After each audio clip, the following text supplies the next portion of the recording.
Quels sont les retours que vous avez, Emmanuelle, par rapport à tout ce que vous mettez en œuvre de semaine en semaine à travers votre blog? J'ai plein de messages et ça c'est génial parce que ça nous encourage à continuer. Par exemple, un message qui vous a vraiment ému? C'est sur un article un petit peu personnel et c'est vrai que j'en fais très peu parce que j'aime pas trop me dévoiler. J'ai parlé du deuil d'un parent puisque j'ai perdu ma maman quand j'étais très petite et j'ai eu plein de messages vraiment sympathiques. Donc vous en avez parlé a posteriori, mais vous êtes revenu sur ce drame de votre vie. Oui, Et ce sont vos mots ont touché les personnes qui vous ont lu. oui, tout à fait. Et ça c'est agréable. Et des messages moins agréables, J'en ai pas. et on s'en fiche. Et on s'en fiche. Et de toute façon, je les lirai forcément parce qu'on est obligé de les lire, mais j'en tiendrai pas compte. Comment vivez-vous justement cette dualité entre votre vie professionnelle qui n'a rien à voir avec le domaine des médias ou du digital et puis votre passion et quelque part aussi votre notoriété? J'essaye de concilier les deux de façon à ce que ça ne déborde pas, que l'un ne déborde pas sur l'autre, puisque c'est vraiment deux choses différentes.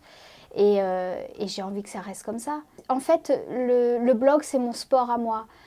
C'est comme si j'allais au sport tous les jours. C'est-à-dire, Voilà. il faut de l'endurance, il faut se lever de bonne heure le C'est matin, ça. Il faut travailler travailler tard le sa soir. voix, travailler... oui, parce qu'on dit le blog, mais le blog, c'est bien évidemment des mots sur Internet, sur un écran d'ordinateur ou un smartphone. Ouais. Mais vous parlez aussi, puisque vous êtes à la radio. Oui, tout à fait. Et puis, du coup, je fais des petites vidéos pour que ce soit plus simple à partager. Et même si au départ, je voulais vraiment pas de vidéo, j'avais pas envie de ça. Et puis, en fait, je pense que c'est plus pour un côté pratique que j'y suis venue. Vous recevez aussi des invités dans vos chroniques ou sur votre blog? Oui, alors j'essaie justement d'interagir le plus possible avec ma communauté, comme on appelle ça. Et je fais des interviews des lecteurs. Donc je propose à mes lecteurs de m'envoyer des messages pour leur demander en fait ce dont ils veulent parler. J'interviewe aussi des blogueurs.